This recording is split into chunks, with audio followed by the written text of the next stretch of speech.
नमस्कार दोस्तों, इस 10 मिनट के वीडियो की सबसे खास बात यह है कि इसमें इंग्लिश स्पीकिंग सीखने के लिए एक भी सेंटेंस आपको रटाया नहीं जाएगा, लेकिन फिर भी आप कुछ ऐसा सीखने वाले हो जो आपको बहुत अच्छी इंग्लिश स्पीकिंग सिखा देगा। दोस्तों, मैं आपको सबसे पहले अपना एक रियल लाइफ एक्सपीरियंस बताता हूँ। मैंने बचपन में एक इंग्लिश स्पीकिंग कोचिंग ज्वाइन करी थी और मैं बता सकता हूँ कि इसमें मुझे क्या सिखाया जाता था। उसमें सिर्फ रटना सिखाया जाता था। हम लोगों को डेली 10 सेंटेंस रटना पड़ता था और उन 10 सेंटेंस को रट करके हम एक रूम में बैठ करके उनको फिर बोल बोल करके प्रैक्टिस करते थे। लेकिन मुझे काफी लंबे टाइम के बाद में समझ में आया कि जिस बंदे से, जिस कोचिंग से मैं इंग्लिश स्पीकिंग सीख रहा हूँ, उसको सिर्फ पैसे लेने से मतलब है। वो पैसे लेता है, अपना कोर्स खत्म करवाता है और उसके बाद आप पे है कि आप उसको कैसे प्रैक्टिस में लेते हो, क्योंकि उसका बिजनेस था। हालांकि बहुत सारी अच्छी कोचिंग्स भी होती है। मैंने काफी लंबे टाइम के बाद में ये समझा कि एक ऐसा तरीका है जिससे कोई भी बंदा घर पर बैठकर एकदम फ्री में बिना कोई 1 रुपया दिए इंग्लिश स्पीकिंग सीख सकता है, वो भी एकदम हाई लेवल की। दोस्तों, आपको लाइफ में कितनी बार ऐसा फील होता है कि यार मेरे पास नॉलेज अच्छा है, मेरी पढ़ाई में मार्क्स भी अच्छे आते हैं, मैं ठीक ठाक दिखता भी हूँ, लेकिन इस इंग्लिश की वजह से मैं आगे नहीं बढ़ पाता, या इंटरव्यू में पास नहीं हो पाता, या लोगों को इम्प्रेस नहीं कर पाता। देखो, आपको जॉब चाहिए, आपको इंग्लिश में कन्वर्सेशन सीखना है, या आप लोगों को अपनी इंग्लिश स्पीकिंग से इम्प्रेस करना चाहते हो, आपका इंग्लिश स्पीकिंग सीखने का जो भी रीजन है, उस रीजन की खातिर मैं आप लोगों से विनती करता हूँ कि आप इस वीडियो की एक भी लाइन मिस मत करना, क्योंकि मैंने बहुत सोच समझ के इस वीडियो में एक एक लाइन बोली है और इसको बनाने में काफी ज्यादा टाइम भी लगाया है, ताकि मैं आपको दुनिया भर की बातों के बजाय कोई ऐसा रामबाण तरीका बता दूं जिससे आप इंग्लिश स्पीकिंग के बादशाह बन जाओ। और गुड न्यूज है कि यस, इस वीडियो में इंग्लिश स्पीकिंग सीखने का रूट पॉइंट बताया गया है, यानी अंग्रेजी सीखने की जड़ है वो, उसको जाने बिना आप कभी भी अच्छी अंग्रेजी बोलना नहीं सीख सकते। तो देखो,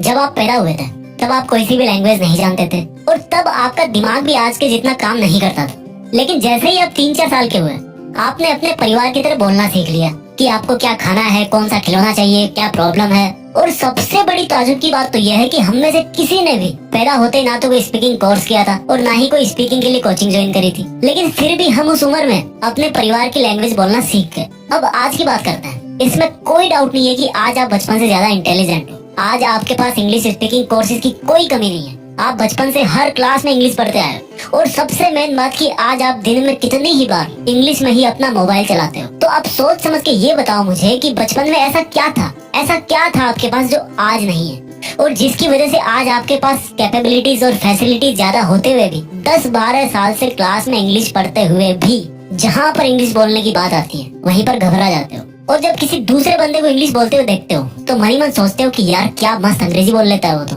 और वहीं से फिर आप खुद को छोटा समझना चालू कर देते हो और ऐसा ही होता है, आपका कॉन्फिडेंस डाउन हो जाता है। तो अब सीधा मेन बात करते हैं कि यार ऐसा क्या करें कि इंग्लिश बोल के तबाही मचा दें। तो इंग्लिश सीखने के लिए मैं आपको सबसे पहले उस टाइम में लेकर के जाऊंगा जब आपका जन्म हुआ था, क्योंकि आज हमें वहीं से सीखना है। मेरी बातों को ध्यान से समझना। जब आप छोटे थे तो आपके चारों तरफ जितने भी लोग थे वो सब के सब एक लैंग्वेज में बात करते थे। चाहे आप हिंदी परिवार में पैदा हुए, चाहे आप बंगाली परिवार में पैदा हुए, या फिर आप किसी तमिल, तेलुगु, किसी भी लैंग्वेज के परिवार में आप पैदा हुए, यानी कि आपके चारों तरफ हमेशा वो लोग थे जो उस लैंग्वेज को बोलते थे। और आपकी मजबूरी कह लो या कुछ भी कह लो, आपको भी वही सुनना पड़ता था जो आपके घर वाले बोलते थे। अब यहाँ से 2 बातें निकल के आई है।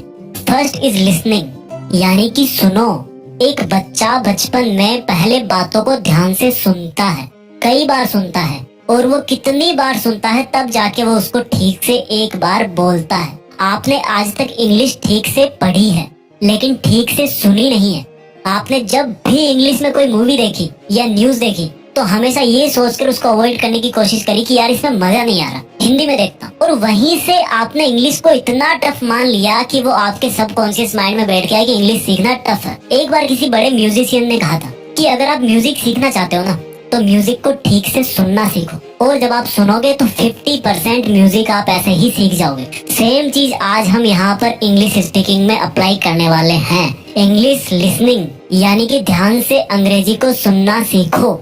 ये बहुत आसान है और बहुत ही इफेक्टिव है, क्योंकि इंग्लिश स्पीकिंग हम लिसनिंग और स्पीकिंग से ही सीख सकते हैं। राइटिंग और रीडिंग तो हम कितने ही सालों से करते आ रहे हैं, उससे नहीं सीखने वाले। सबको पता है कि गो का मतलब जाना होता है, इसकी सेकंड फॉर्म वेंट होती है और थर्ड फॉर्म गॉन होती है, लेकिन मेरे भाई उनको यूज कहाँ करना है, कैसे करना है, ये आप सुनकर और बोलकर ही जान पाओगे। अब बात आती है कि चलो समझ गए, सुनना है, लेकिन क्या सुने। देखो, अगर आपको इंग्लिश मूवी देख रहे हो तो उसको इंग्लिश में ही देखो, उसकी दूसरी लैंग्वेज में डबिंग मत देखो।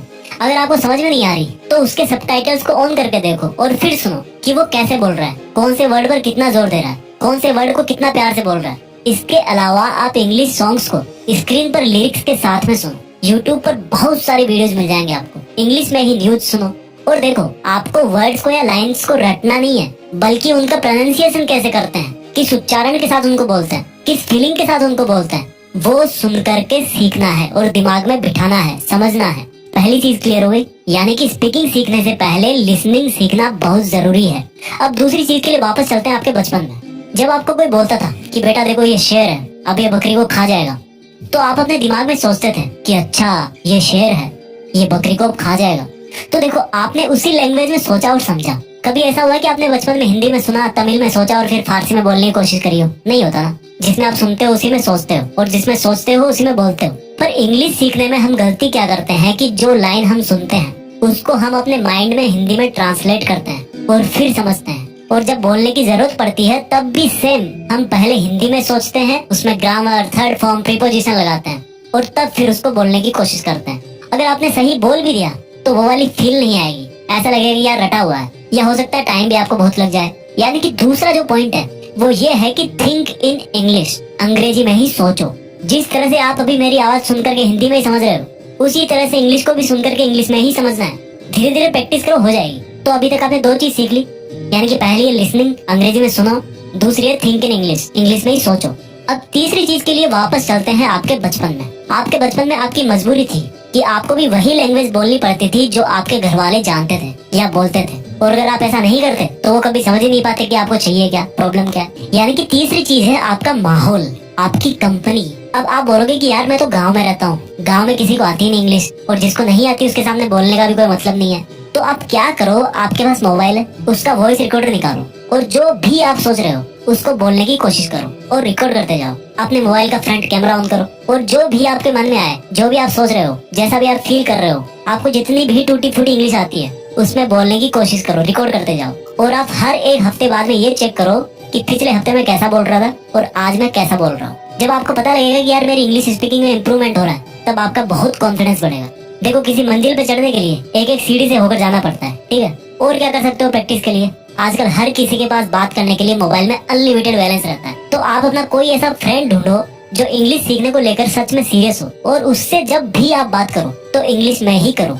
आपको जैसी भी आती है, जितनी भी आती है, आप वही बोलो। और जब बात खत्म हो जाए तो उस लाइन को पहचानो जो आपने रॉन्ग बोली हो, और फिर अगली बार उसको सुधारना है। यानी कि किसी भी तरह से आपको अगर हो सके तो डेली कम से कम 1 घंटा तब तक प्रैक्टिस जरूर करनी चाहिए, जब तक आपको नहीं लगे कि आपका कॉन्फिडेंस बढ़ गया है।